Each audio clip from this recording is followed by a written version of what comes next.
Assalamualaikum, welcome back to adnansadu.com. My name is Bharat Naqvi. My course name is Essential Training in Objective C. इस पिछले tutorial में मैंने आपको first type create करना सिखाई थी और अब हम जो है फर्स्ट टाइप को जो है फर्दर एक्सकोड को देखेंगे। एक्सकोड के 3 सेक्शन, पहले तो लेफ्ट सेक्शन है जिसको हम नेविगेटर कहा जाता है। इसमें हमारे एप्लीकेशन के डिफरेंट है, यानी एक एप्लीकेशन के डिफरेंट फाइल्स के अंदर हम नेविगेट कर सकते हैं। जैसे फर्स्ट टाइप के अंदर अगर मैं देखूँ तो मेन डॉट एम है, फर्स्ट टाइप डॉट वन है, स्पोर्टिंग फाइल्स हैं, फ्रेमवर्क्स हैं। अगर मैं इनको एक्सपेंड करूँ तो ये फर्स्ट टाइम, यानी ये सारा कुछ मेरे पास डिफरेंट फाइल्स के अंदर नेविगेशन करा, तो ये मेरा नेविगेशन बार है। तीसरा है हमारा मेन टेक्स्ट एडिटर, जिसमें हम ज़्यादा फोकस उसी पे करेंगे क्योंकि इसी में हमने टेक्स्ट एडिट करना है।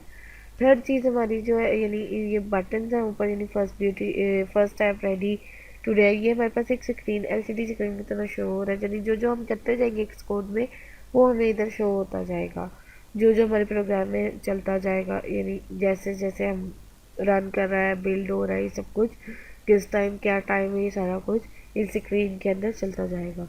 तीसरी चीज़ अगर हम देखें तो इसमें यानी हमारे पास ये 3 बटन्स हैं जो हाईलाइटेड है, यानी ये 2 किस्म के, एक तो टॉगल बटन का सेंटर, एक दूसरा जो यानी इसमें इसमें हम जो है डिफरेंट कोड को, जो स्निपेट्स वगैरह को देख सकते हैं। कैसे हमने इनको देखना आगे बढ़ रही है, बाकी आपके बटन से उनसे काम नहीं है। आप सोर्स कोड देख सकते हैं, आप डिफरेंट चीज़ें देख सकते हैं, जैसे शो द सिस्टम का, यानी जो कलर वगैरह चेंज करना वो। ये मेरे पास टॉगल बटन है, यानी ये जो तीनों है। एक लेफ्ट साइड को अगर डिस्प्ले करना, लेफ्ट साइड के बटन को क्लिक करूँगी तो आप देखेंगे नेविगेटर बार डिसअपियर हो जाएगा। अगर मैं हॉरिजॉन्टल के यानी अपेयर करूँगी तो वो जो मेरा हॉरिजॉन्टल यानी है, वो जो डिबगर बोर्ड हमारा होता है उसको दिखाता है, जो लेफ्ट है उसको दिखाता है। ये हमारी इंस्पेक्ट एलिमेंट्स यानी इंस्टेंसेस है। इससे हमारा अभी इस कोर्स में काम नहीं, क्योंकि हमारा मेन फोकस ऑब्जेक्टिव सी पे है, ना कि हमारी इंटरफेसेस पे। अगर तो हम इंटरफेसेस डिज़ाइन करें तो सिंपल, अगर हमने बटन्स लेने तो पुश बटन्स को ड्रॉप एंड ड्रैग करूँ, उनकी टेस्टिंग करूँ और ये सब कुछ, टेक्स्ट सेटिंग्स वगैरह ये सारा कुछ कर सकती हूँ। बटन ले सकती हूँ, ट्रायंगल बटन्स, यानी कुछ भी अगर मैंने लेना तो मैं यहाँ से ड्रॉप एंड ड्रैग करूँगी। ये एक्सकोड में अलाउ करता है कि हम उसको करें। और अगर फिलहाल मैं इसको जो है डिसअपियर करेंगे, क्योंकि अभी टॉगल ऑफ करेंगे, इसकी मुझे अभी ज़रूरत नहीं है। नेविगेशन बार इसलिए मैंने ऑन रखा हुआ है क्योंकि इसकी मुझे ज़रूरत है, क्योंकि हमें डिफरेंट नेविगेशन फाइल्स में जाना है। अच्छा, अब ऑब्जेक्टिव सी की एक्सटेंशन क्या आती है? डॉट एम ऑब्जेक्टिव सी की इस सेक्शन है। यानी एक्सटेंशन अगर मैं देखूँ फर्स्ट टाइप के अंदर मेरे पास 2 फाइल्स हैं, मेन डॉट एम और फर्स्ट टाइप। यानी इनको करते करते जो है वो डिफरेंट चीज़ें इनको आगे मैं बताती हूँ। लेकिन फर्स्ट चीज़ आप देखिए, मैं इसकी कलर्स वगैरह चेंज कर सकती हूँ। कमेंट्स ग्रीन कलर में है, इम्पोर्ट है और ये सब कुछ। तो ये मेरा सारा कुछ एप्लीकेशन है, यानी ये वो है या मेन है, जिससे हमारे सारे मेन होते हैं, इसको भी मैं डिसअपियर कर सकती हूँ तो मेन। लेकिन मैं नेविगेशन बात है, मैंने आपको बताया कि मेरा कंसिस्टेंटली काम होगा तो मैं इसको डिसअपियर नहीं कर सकती। अलबत्ता मैं अपनी प्रेफरेंसेस चेंज कर सकती हूँ कि मुझे टेक्स्ट जो है ज़्यादा अच्छा शो हो, तो सिंपल मैं उसको भी चेंज कर सकती हूँ। कैसे चेंज कर सकती हूँ मैं आपको अभी बताऊँगी। ये मेरे पास एक कोड लिखा हुआ है जिसमें हेलो वर्ल्ड मैसेज जनरेटेड है। ये किसी भी इन्वायरमेंट के साथ फर्स्ट इंटरेक्शन क्रिएट करने के लिए यूज़ होता है। फाइल फर्स्ट स्टेप के नीचे जैसे मैंने आपको बताया मेन डॉट एम है, यानी ये मेरी मेन फाइल है जिसके अंदर सारा कोड काम करेगा। डॉट एम हमारी ये बता रहा है कि ऑब्जेक्टिव सी है, बाकी फाइल्स के साथ हमारा कंसर्न नहीं है, क्या उनकी स्पोर्टिंग फाइल है या जो भी है वो खुद ही ऑटोमेटिकली एक पूरी सोर्स फाइल क्रिएट कर देता है, पैकेज क्रिएट कर देता है, जैसे हम विजुअल स्टूडियो नेटबीन्स वगैरह में क्रिएट किया जाता है। बाकी इसका सिंटैक्स यानी कमेंट्स का सिंटैक्स तो उसी तरह से जिस तरह हम देते हैं उसको यूज़ करेंगे। मेन डॉट पे अच्छा डबल क्लिक करेंगे तो आपके नई फाइल में डॉक्यूमेंट ओपन हो जाएगा। अगर सिंगल क्लिक करेंगे तो उसी फाइल में होगा। तो मैं मोस्टली आगे अपनी कोर्स में सिंगल क्लिक पे ही फाइल ओपन किया करूँगी। अगर आपने डबल क्लिक याद रखें करेंगे तो आपके जो विंडो टेक्स्ट एडिटर है वो, या जो फाइल है आपकी, वो दूसरे यानी विंडो में ओपन हो जाएगी, न्यू विंडो में।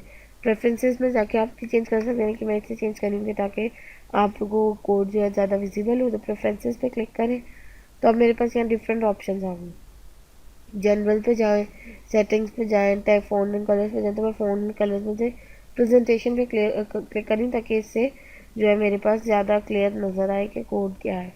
तो आप लोगों को कोड सारे अवेलेबल होंगे एक्सरसाइज फाइल्स वगैरह में, तो आपको इसमें जो फोकस आप इसमें लाइन नंबर यूज़ कर सकेंगे। गटर एरिया में जो आपके लाइन नंबर्स आ जाएंगे 1 2 3 4 5 6 7, ये सारा हमारा गटर एरिया कहलाता है, जिसमें लाइन नंबर शो हो रहे हैं, ताकि हमें कोड की आइडेंटिफिकेशन में आसानी हो और हम बताने में मुझे आपको आसानी हो कि हम कौन सी लाइन में क्या कर रहे हैं। इसी तरह हम इसकी डॉक्यूमेंटेशंस के लिए भी कर सकते हैं, सोर्स कंट्रोल के लिए भी कर सकते हैं, डाउनलोड्स भी कर सकते हैं डिफरेंट एपीआई की डॉक्यूमेंटेशंस।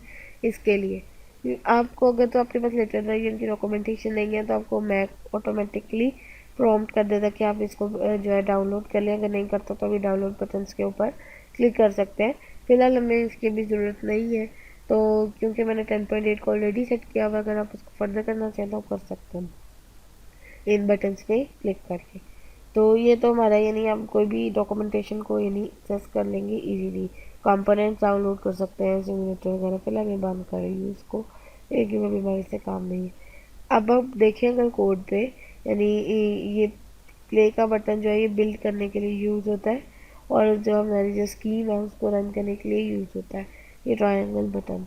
बिल्डिंग उसी तरह जैसे हमारी वीडियो स्टूडियो नेटबीन्स वगैरह में होती है, सारी फाइल्स के लिंक कर देता है और आउटपुट स्क्रीन दिखाता है। लेकिन इसमें आउटपुट स्क्रीन नहीं दिखाया जाता, यानी जो मेरा टॉगल बटन अगर मैं देखूँ तो वो मुझे दिखाता है कि कैसे मैं इसको यूज़ करूँगी, कि हेलो वर्ल्ड उसी के नीचे दिखा दिया उसने, ना कि उसने मुझे वो दिखाया कि जिसको देखते हुए यानी नेक्स्ट विंडो में मुझे पता चले कि क्या। इसने मुझे बता दिया कि भाई आपका मैसेज हेलो वर्ल्ड, देखते पता चल रहा है मेरे पास यानी हेलो वर्ल्ड एनएस वर्ल्ड, यानी जैसे कोई स्ट्रिंग इसको प्रिंट करा रही है। तो जैसे इसको मैं आप डिसअपीयर और अपीयर करूँगी तो आप टॉगल यूज़ कर सकते हैं। डिबग मोड के लिए ही यूज़ होता है, यानी अगर आपने डिबग एरिया शो कराना है नहीं कराना तो आप इस टॉगल को ऑन और ऑफ करते हैं, वरना ये ऑटोमेटिक जब बिल्ड होता है तो ऑटोमेटिकली ऑन हो जाता है। अब अगर हम देखें, अगर आप कुछ यानी कॉल और प्रोग्रामिंग लैंग्वेज सी में जो अगर हमने कोई चीज़ प्रिंट करें तो प्रिंट एफ यूज़ होता है, और अगर हम सी शार्प में रिस्पॉन्स डॉट लाइन यूज़ होता है, रिस्पॉन्स डॉट राइट यूज़ होता है, सी प्लस प्लस सी आउट यूज़ होता है। इसमें जो यूज़ होता है एन एस लॉक हमारा जो है प्रिंट का फंक्शन परफॉर्म करता है। कोई भी चीज़ प्रिंट करानी है तो एन एस लॉक के अंदर जैसा आप अपनी लाइन्स लिखते हैं वो लिख सकते हैं। यानी अगर मैं लाइन नंबर 17 देखूँ तो ये जो है मुझे लाइन प्रिंट करा रहा है हेलो वर्ल्ड। हेलो वर्ल्ड में यानी ये जो है मैं कोई भी स्ट्रिंग दूंगी तो वो आप लिख सकते हैं। इसकी फर्स्ट आपने अब जेल में रखना है कि प्रिंट आप यूज़ करें, वो उसको रिस्पॉन्स डॉट राइट को यूज़ कर रही हूँ, तो जो जितना भी आप यूज़ करेंगे, लेकिन आप ऑब्जेक्टिव सी की बारी करेंगे तो आप एम एस लोग को यूज़ करेंगे। तो ये मेरे पास कमेंट्स उसी तरह दिए जाते हैं जैसे होते हैं, और इसमें जो है वो डिटेक्ट कर सकता है ऑटोमेटिकली। ये फर्दर अब इसमें डिटेक्शन होती है कि मैंने ए लिखा है, ए के बाद क्या चीज़ आ सकती है, उससे रिलेटेड फंक्शंस आ सकते हैं। अगर मैं यहाँ एन लिखूँ तो मेरे पास डिफरेंट वो जो है उसके फंक्शंस दे देगा कि कैसे देखें। N S string, auto completion, N S rect, N S actor A, rectangular edge, rectangle from, जो सी जी जो भी आपको चाहिए तो वो आप उसको यूज़ कर सकते हैं। एन एस एक्ट चाहिए तो मैं उस पर स्पेस बार करूँगी तो वो मेरे पास चीज़ शो हो जाएगी, और फिर उसके बाद वो हमें बताता है कि सिंटेक्स क्या है, किस लिए यूज़ होता है, सारा कुछ। अब वो देखिए मुझे रेड लाइन शो हो रहा है, एक्सप्लेनेशन साइन यूज़ हो रहा है 8 पे, बता रहा है कि इसमें कुछ ना कुछ इसकी फंक्शनैलिटी मिसिंग है, यानी इसके हमने पैरामीटर्स पास नहीं किए। तो जब भी कोई हमें एरर आया करेगा, तो हमें कोई भी हमारे कोड में मसला होगा, तो ये रेड साइन जो आप देख रहे हैं स्क्रीन पे ये अपीयर होना शुरू हो जाएगा हमें। उसको देखते हुए हम अपने कोड को यानी एरर को रिमूव करेंगे कि क्या एरर है, यानी ये आपको डिफरेंट एरर्स बताएगा अपनी फाइल में कि हमारे पास कितने और कौन से एरर हैं।